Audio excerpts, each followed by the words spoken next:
dari satu warung saja saya dapat SOD banyak sekali, Mas. Ternyata di berita itu benar bahwa Indonesia ini nomor 1 di dunia membuang-buang makanan. Wow. Ya, dari situ saya dari satu warung saja bisa dapat 1 hingga 5 ember 20 kiloan itu sisa makanan sehari. Dan alhamdulillah kita punya Yosofam ini dengan gaya hidup homestead. Ya. Homestead itu ya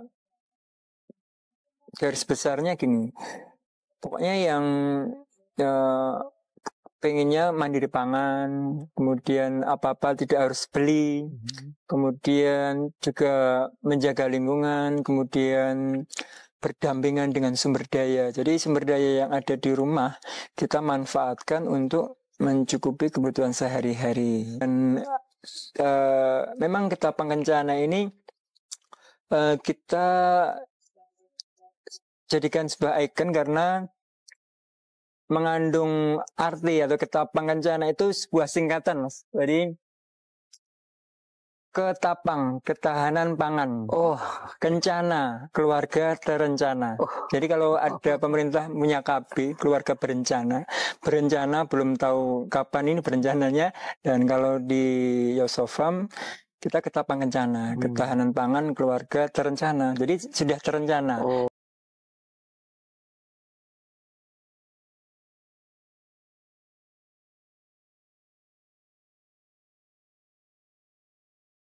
Alhamdulillah wa syukurillah, hari ini kita berada di Klaten, tepatnya di desa Biro. Desa Bero. Kita berada di Yosofam Homestead ya. Kita dapat berjumpa dengan sosok yang menurut saya ini adalah sosok insan yang sangat peduli, yang sangat perhatian kepada lingkungan, peradaban alam, dan juga sekarang lagi rame kita berbicara tentang perubahan iklim, tentang pemanasan global gitu ya. Di satu sisi ada sudut-sudut kecil di kampung-kampung yang begitu memelihara nilai-nilai daripada kearifan lokal yang sebenarnya sudah diwarisi oleh nenek moyang kita. Di tengah perkembangan kapitalisasi, di tengah maraknya eksploitasi alam, begitu banyaknya sumber-sumber daya yang dikuras oleh perusahaan-perusahaan besar, mungkin saatnya kita kembali ke alam, kembali ke peradaban. Alhamdulillah hari ini kita berjumpa dengan Bapak Widodo bersama Ibu Nurul yang kisahnya begitu inspiratif, begitu memotivasi sebenarnya untuk kembali kita sadar betapa pentingnya kita kembali ke alam. Pak Widodo, mungkin bisa berbagi kisah, bisa memberikan kami pencerahan seperti apa sih Yosofam, sejarahnya atau nilai-nilai apa yang ingin dikembangkan di sini. Silakan Pak Widodo. Ya. Terima kasih Pak atas waktunya untuk berkunjung di Yosofam jauh-jauh dari Jakarta. Dan kenalkan, kami dari Yosofam kebetulan kita sama istri kita dirikan Yosofam, jadi kita punya tim hanya berdua, saya sama istri. Jadi kita memang kegiatannya hari-hari kita ya mengolah kebun yang ada di sekeliling rumah. Jadi memang awalnya kita bekerja masing-masing di sebuah perusahaan, dan kalau istri di Brunei di perusahaan landscape, jadi di mana dia juga bergerak di bidang penataan taman gitu kurang lebihnya. Kemudian dari sana dia mulai nggak serg dengan di hati karena memang di perusahaan kan tuntutannya supaya, karena di public space harus tuntutannya full performance, jadi semuanya kelihatan bagus bagaimana caranya, dan di balik semua itu ya harus ada kimia, harus ada pestisida yang begitu luar biasanya. Dan bagi istri memang dia pengennya yang hidup yang organik, yang sehat dan sebagainya, yang tidak kehidupan yang tidak merusak atau tidak ngefek terhadap lingkungan seperti itu. Dan kemudian dia resign, kemudian pulang ke Indonesia, dan alhamdulillah saya sedikit tahu tentang dia di rumah dan mengolah kebunnya di rumah. Mungkin rumahnya 2 kilo dari sini. Oh iya. Ya, kemudian karena saya sebelumnya ya sudah lama sih concern ke lingkungan. Di sini ini di rumah ini sebagai base campnya teman-teman. Jadi ada teman-teman rescuer, kemudian teman-teman pencinta alam, ya berbagai komunitas lah. Jadi kita sering berkegiatan sama-sama, dan di sini kemudian kebetulan untuk base campnya. Dan suatu ketika saya ngadain event acara membuat bibit buah. Nah, bibit itu untuk nanti akan penghijauan di Gunung Kidul, dan saya mengundang banyak teman bagaimana terlibat dalam membuat ini bibit, karena sering di sini memang kegiatannya dulu itu bikin bibit-bibit buah dari seedling, Mas, dari biji. Kemudian nanti kalau sudah banyak untuk action penghijauan di pegunungan, di bantaran sungai seperti itu. Nah, dari situ saya kenal nih sama istri, kemudian lama-kelamaan kita ngobrol, kemudian kita kok nyambung gitu. Memiliki chemistry ya? Ya, chemistry, dan kayaknya ini sefrekuensi. Nah, dari situ kita ngobrol-ngobrol tentang bagaimana mengonsep tentang gaya hidup. Nah, memang saya sudah greget bagaimana, karena kita sudah umurnya juga udah 30-an gitu, tapi belum nikah. Nah, obrolan-obrolan itu seperti orang muda lah. Kemudian ibaratnya teman dekat, tapi yang kita obrolkan bukan yang senang-senang, Pak. Tapi yang kita obrolkan malah justru pemikiran yang berat-berat. Itu kayaknya apa sih yang harus kita lakukan setelah menikah. Jadi kita langsung saja sebelum nikah ini kita bikin konsepnya. Nah, makanya konsep yang kita jalankan di Yosofam ini, kita konsepnya kita rancang, kita konsep sebelum menikah. Jadi makanya kita punya ikon andalan, yaitu ketapang kencana. Pohon ini, pohon ketapang kencana ini adalah satu-satunya yang kita bawa pulang dari resepsi pernikahan kita. Jadi pas waktu itu ada acara saya sama istri pas akad nikah di sebuah gedung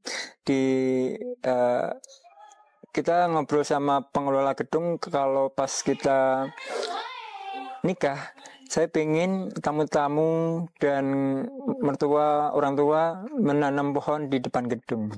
Kemudian pihak si pengelola gedung memperbolehkan. Nah, akhirnya kita setelah resepsinya selesai, jadi para tamu itu ada simbolis nanam tanaman, beberapa jenis tanaman termasuk ketapang kencana, dan satu ketapang kencana kita bawa pulang ini. Dan memang ketapang kencana ini kita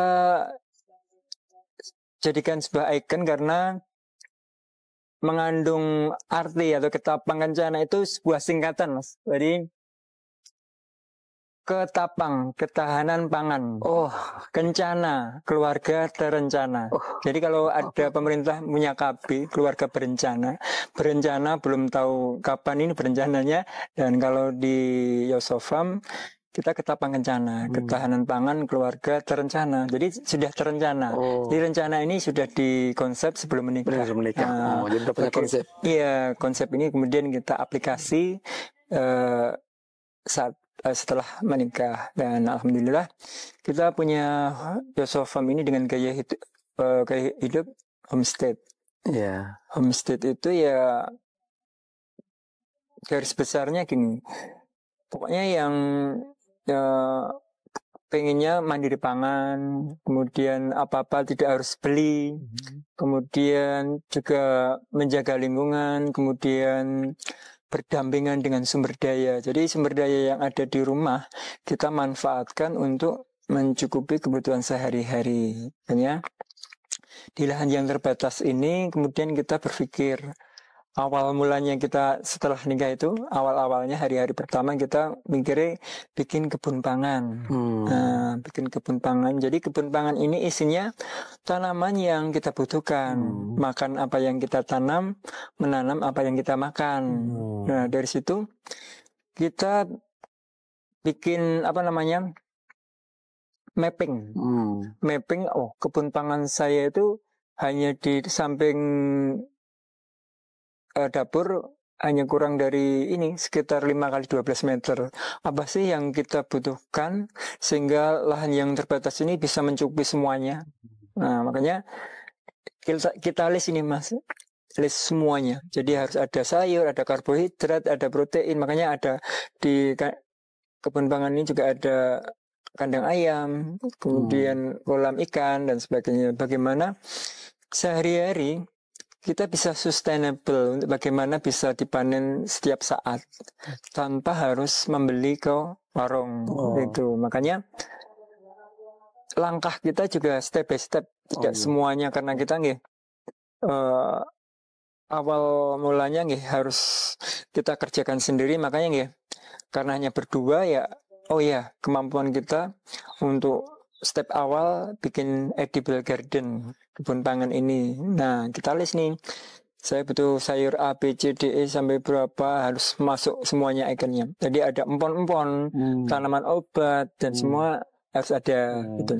Nah, kemudian setelah kebun pangannya sudah kita rasakan nih, ternyata saya harus punya ayam nih, yang bagaimana supaya ayam ini bisa menyuplai kebutuhan telur setiap hari, tidak harus beli misalnya. Nah, kebetulan saya kenal ini ayam KUP, ayam Elba, di mana varietas ayam ini kuantitas telurnya banyak, hampir setiap hari bertelur.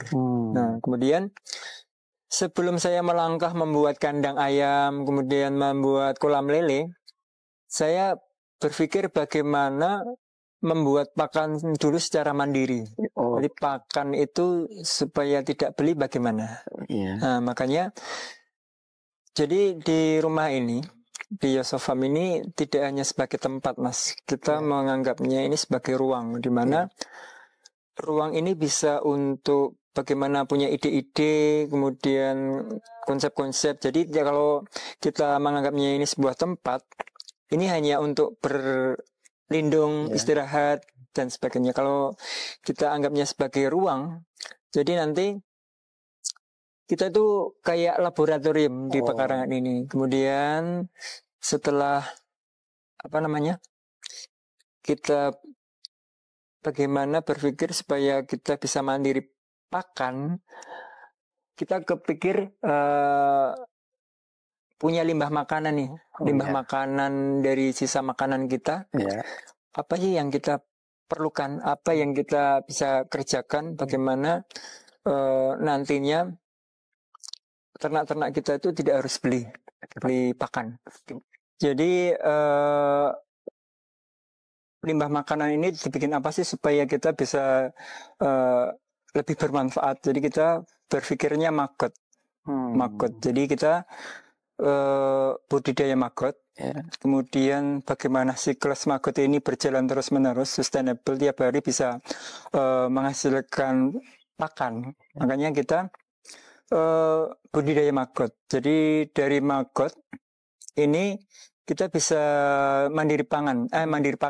Jadi dari limbah makanan, kemudian dikasih ke maggot, alhamdulillah maggot sudah berjalan siklusnya, kemudian kita bisa panen tiap pagi dan sore, kemudian sebagian bisa untuk melanjutkan siklusnya, dan semakin banyak, kemudian maggotnya itu bisa kita jadikan cash flow-nya, kita bisa jual telurnya, kita bisa jual maggot basahnya dan maggot keringnya, kemudian dari situ kita divisit tentang limbah makanan. Kalau dalam dunia permagotan itu namanya SOD, sisa olahan dapur. Jadi SOD kita divisit, makanya kita punya pemikiran bagaimana SOD-nya selalu melimpah tiap hari. Nah, kita berpikir menaruh ember kosong di warung-warung makan. Nah, dari situ saya juga langsung kagetnya begini. Dari satu warung saja saya dapat SOD banyak sekali, Mas. Ternyata di berita itu benar bahwa Indonesia ini nomor 1 di dunia membuang makanan. Ya, dari situ saya dari satu warung saja bisa dapat 1 hingga 5 ember 20 kiloan itu sisa makanan sehari. Wah, luar biasa. Kemudian saya dalam hati itu sedih dan senang.